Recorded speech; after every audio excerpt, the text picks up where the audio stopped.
Donc, bonjour tout le monde. On est dans une période de grande incertitude, une période de turbulence économique, évidemment, avec ce qui se passe au sud de notre frontière, à cause, évidemment, des tarifs qui sont imposés, puis des décisions imprévisibles qui se prennent jour après jour, semaine après semaine. Donc, au-delà des tarifs en tant que tels, l'incertitude cause des dommages et beaucoup d'inquiétudes pour les entrepreneurs montréalais, mais les entrepreneurs québécois aussi, et les gens qui travaillent dans les entreprises, donc la population en général.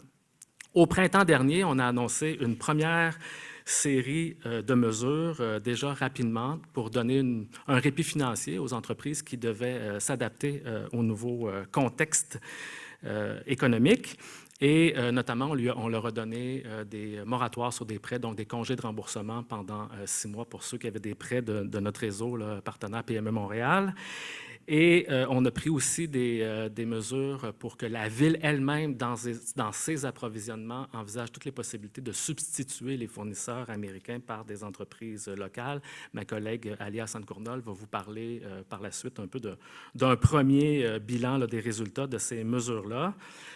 On savait que c'était une première étape, puis là, on va aller encore plus loin parce que l'incertitude continue. Et on a décidé de serrer les coudes. En fait, ce n'est pas la première fois qu'on traverse une période de grande incertitude ou d'inquiétude. On a traversé la pandémie ensemble et on a eu, à Montréal, la meilleure relance économique au Canada. Pourquoi?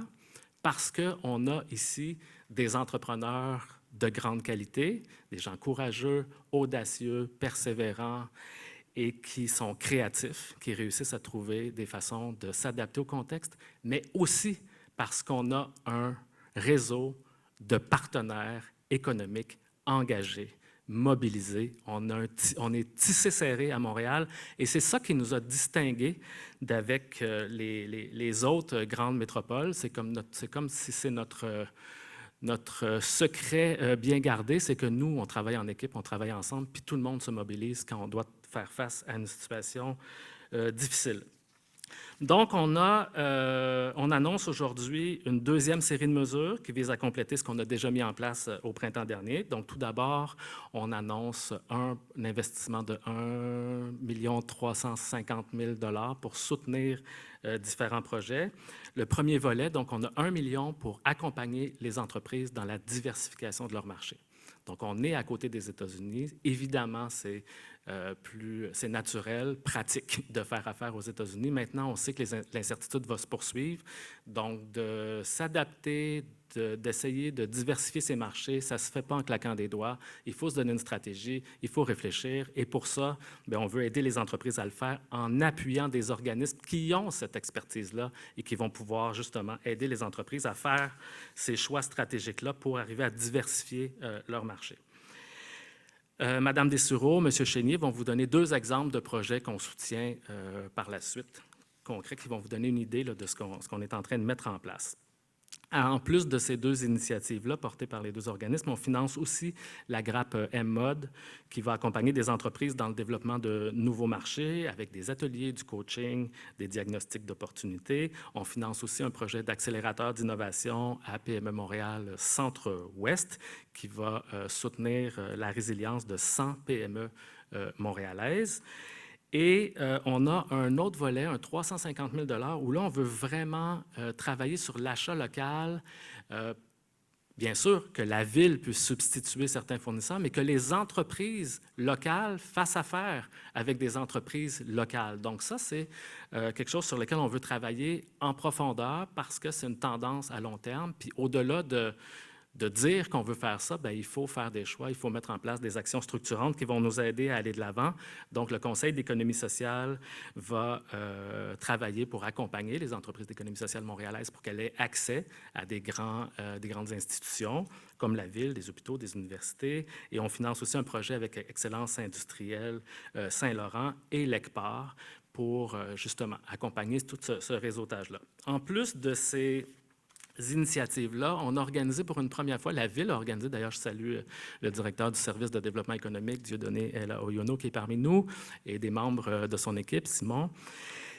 On a organisé la dernière fois, en partenariat avec Écotech Québec, un premier rendez-vous un éco-rendez-vous, justement, qui visait à tisser des liens entre des entreprises innovantes et des plus grandes entreprises montréalaises ou des grands donneurs d'ordre publics pour faciliter le maillage puis faciliter l'accès à ces marchés-là. Donc, on va réitérer cette expérience-là. Ça a été un grand succès. On va le refaire. Ça va être le 25 novembre prochain.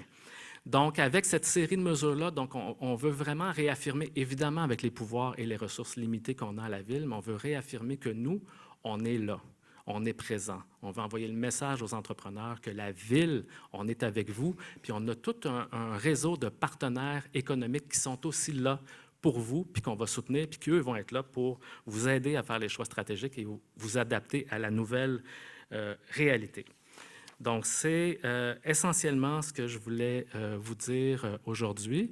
Puis je vais passer la parole à ma collègue Alia Hassan-Cournol qui va faire un premier bilan des résultats de la première série de mesures qu'on a mis en place au printemps dernier. Merci.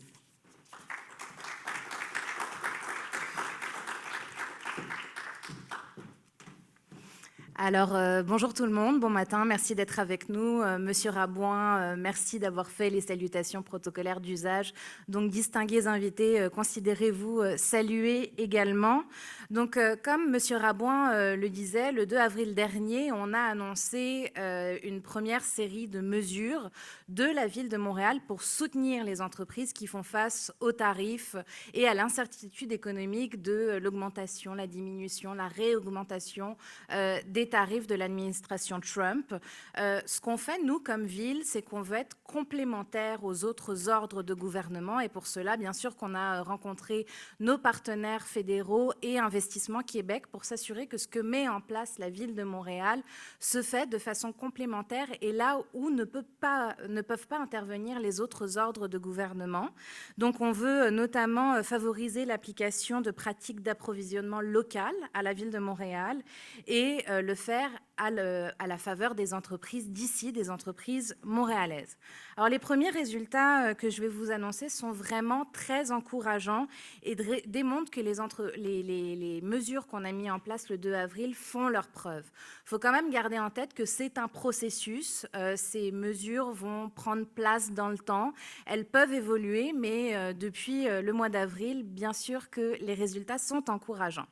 Alors, on avait annoncé un moratoire de remboursement des prêts de PME Montréal et je suis heureuse de vous partager que c'est quand même 17 entreprises qui se sont prévalues de la mesure et qu'on bénéficie d'un report de prêts qui représente environ 1 million de dollars.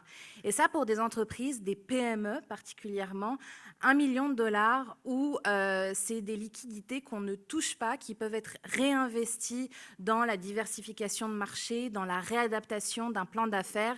Ça fait une différence énorme quand on se lance en affaires ou quand on a une petite entreprise, on a des employés à rediriger, on a des pratiques d'affaires à voir évoluer en fonction des menaces et des tarifs qui sont mis en place. Donc, c'est vraiment une bonne nouvelle et c'est une durée moyenne de 5 mois pour cette mesure qui vraiment fait un impact, qui a un impact considérable pour les 17 entreprises qui ont bénéficié de ce report-là. Bon, sur la question de l'approvisionnement à la ville, on le sait, depuis le retour de M. Trump à la Maison-Blanche, ça a fait en sorte que ça a créé une grande incertitude et que nous, on se recentre sur les entreprises d'ici.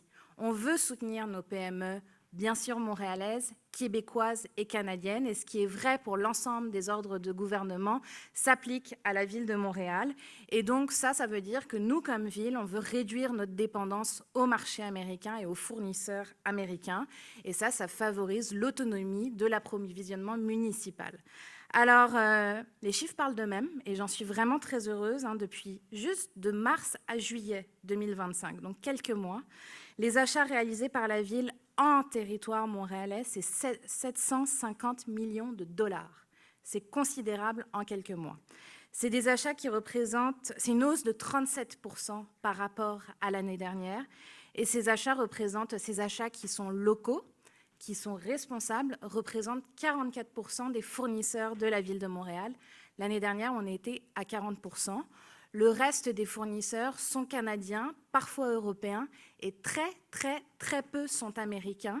Et les quelques contrats qui sont qui ont été octroyés à des entreprises américaines dans le passé sont en train d'être revus par le service de l'approvisionnement au profit d'entreprises montréalaises, québécoises ou canadiennes. La bonne nouvelle, c'est ça, c'est qu'on n'avait pas tant de contrats avec des fournisseurs américains à la ville de Montréal, c'était environ 1%, mais 1% dans des domaines particuliers, les infrastructures, l'eau, les TI, et parfois c'est des contrats qu'on a de la difficulté à remplacer parce que ces services n'existent pas toujours par des entreprises canadiennes ou montréalaises. Donc on essaye nous aussi de diversifier nos fournisseurs pour la francophonie, par exemple, pour l'Europe. Donc, c'est exactement ce que font les services de la Ville de Montréal une fois qu'on a donné cette commande-là. Donc, voilà les premiers résultats. On en est vraiment content. Et avec l'implantation des mesures qu'on annonce aujourd'hui, on est résolument engagé et décidé à soutenir plus que jamais l'économie montréalaise. Merci.